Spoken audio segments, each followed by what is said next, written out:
CBSE portal पर cyber attack, छात्र हुए परेशान। जो है साइट खुल रही है पर अंदर लॉगिन नहीं हो पा रहा है। तो फी पेमेंट तक पहुंच गए थे, तो फिर उसमें क्या होगा कि साइट लॉग आउट हो गई, तो उसके बाद लॉगिन ही नहीं हो रही। सीबीएसई की वेबसाइट में हम लोगों ने बहुत बार ट्राई कर लिया, खुल ही नहीं रही है, बड़ी दिक्कत आ रही है। 1 घंटे से ऊपर हो चुका है और मॉर्निंग में भी ट्राई किया था पर अभी तक कुछ नहीं हो पाया। साइट में बहुत ज़्यादा प्रॉब्लम आ रही है, बार बार वेरिफिकेशन फेल्ड बता रहा है उसमें, सारी डिटेल्स करेक्टली डालने के बाद भी।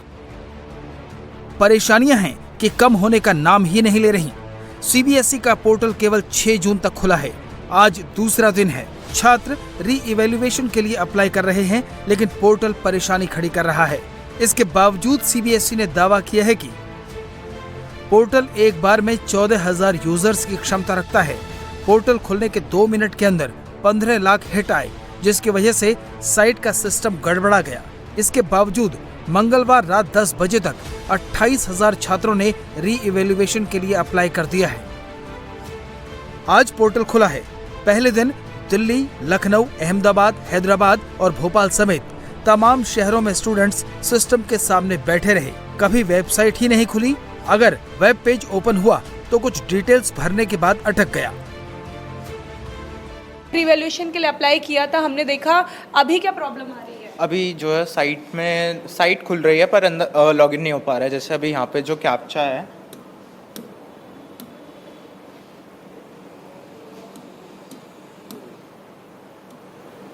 अच्छा कैप्चर डाला है और यहाँ पे फेल हो गया। ये बता रहा है कि डिटेल आपकी गलत है, लेकिन यही डिटेल डाल के एक बार लॉगिन हो चुका था। हाँ। एक बार मैं चाहूंगी आप दोबारा कैप्चर डाल के हाँ। देखें।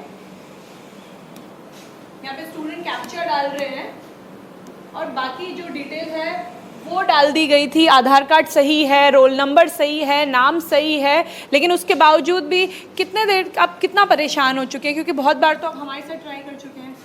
1 घंटे से ऊपर हो चुका है और मॉर्निंग में भी ट्राई किया था पर अभी तक कुछ नहीं हो पा रहा है। मैम मैंने 5 कॉपी के लिए पहले 500 दे दिए हैं। अभी मैं कितने क्वेश्चन पे करूँगा अटेम्प्ट। मैम हिंदी में मुझे 56 मार्क्स मिला, उसमें मेरे इतने मार्क्स कट हुए हैं। अब कितनों पे मैं अप्लाई करूँ? अच्छा, तो जो पहले पैसा दिया है वो फिर से देना पड़ेगा? मैम फिर से कॉपी के लिए दिया था ना, अभी मार्क्स बढ़वाने के लिए भी देना। मैम जैसे कॉपी स्कैन हुई है, इस बारी OSM होना था, तो जो कॉपी स्कैन हुई है काफ़ी ब्लर्ड है, तो वो पता नहीं कैसे टीचर्स ने उसमें चेकिंग की, क्योंकि हैंड राइटिंग बिल्कुल लेजिबल नहीं थी।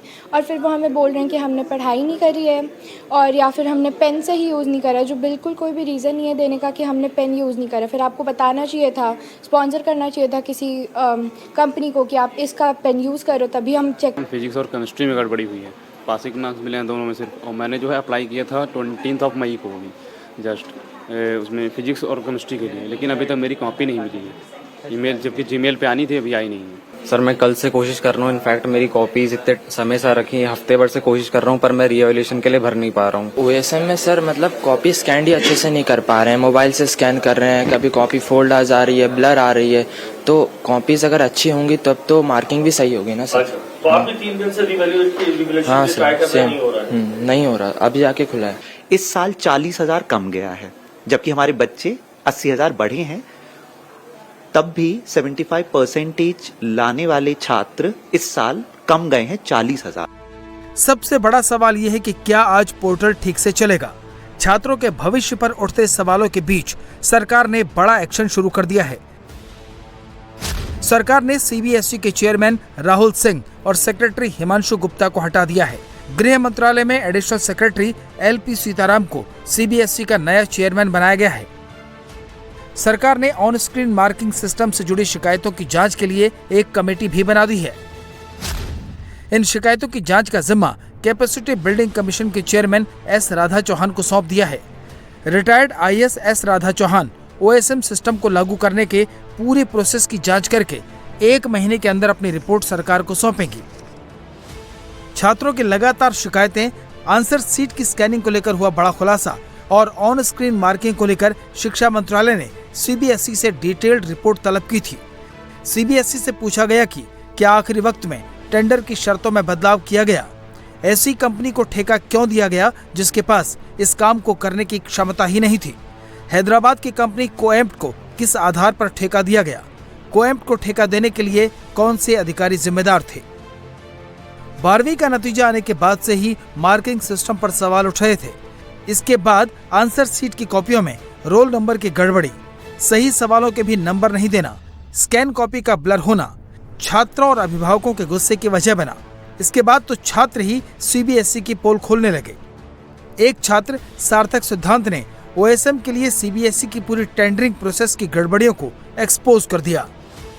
सार्थक छात्र ने दावा किया कि सीबीएसई ने ओएसएम के टेंडर के लिए रिक्वेस्ट फॉर प्रपोजल पिछले साल 28 अगस्त को जारी किया। टेंडर में शर्त थी कि टेंडर लेने वाली कंपनी अगर कोई गड़बड़ी करती है तो उसके ऊपर सख्त कार्रवाई होगी। कंपनी को ब्लैकलिस्ट करने का प्रावधान था।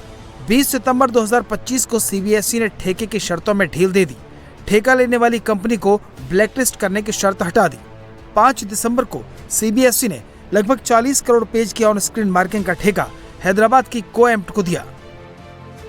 इस साल 17 फरवरी से 12वीं के एग्जाम शुरू हुए और टीचर्स को परीक्षा शुरू होने से सिर्फ 10 दिन पहले 7 फरवरी को जानकारी दी गई कि इस बार ऑन स्क्रीन मार्किंग सिस्टम लागू होगा।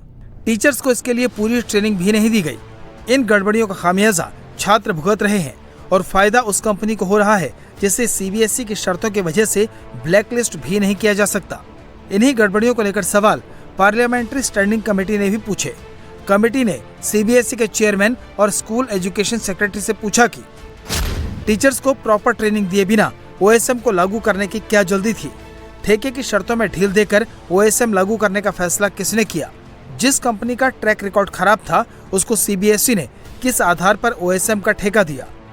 स्टैंडिंग कमेटी ने सीबीएसई के टेंडर प्रोसेस में हेरफेर को एक्सपोज करने वाले छात्र सार्थक सिद्धांत को भी बुलाया था। सार्थक ने कमेटी के सामने प्रेजेंटेशन दिया। कमेटी के मेंबर्स ने सार्थक सिद्धांत की मेहनत की तारीफ की और सीबीएसई के चेयरमैन से कहा अगर उनसे ठीक से काम नहीं हो पा रहा है तो वो सार्थक सिद्धांत जैसे छात्रों की मदद ले। सरकार एक्शन में दिख रही है तो विपक्ष भी लगातार हमले कर रहा है। कांग्रेस लीडर और लोकसभा में विपक्ष के नेता राहुल गांधी ने सरकार के एक्शन पर हमला करते हुए कहा सीबीएसई अध्यक्ष ट्रांसफर, सीबीएसई सचिव ट्रांसफर, एक सदस्यीय जांच समिति गठित और असल जिम्मेदार धर्मेंद्र प्रधान सुरक्षित। अधिकारियों को हटा दिया गया, मंत्री को बचा लिया। ये जवाबदेही नहीं, कवर अप है।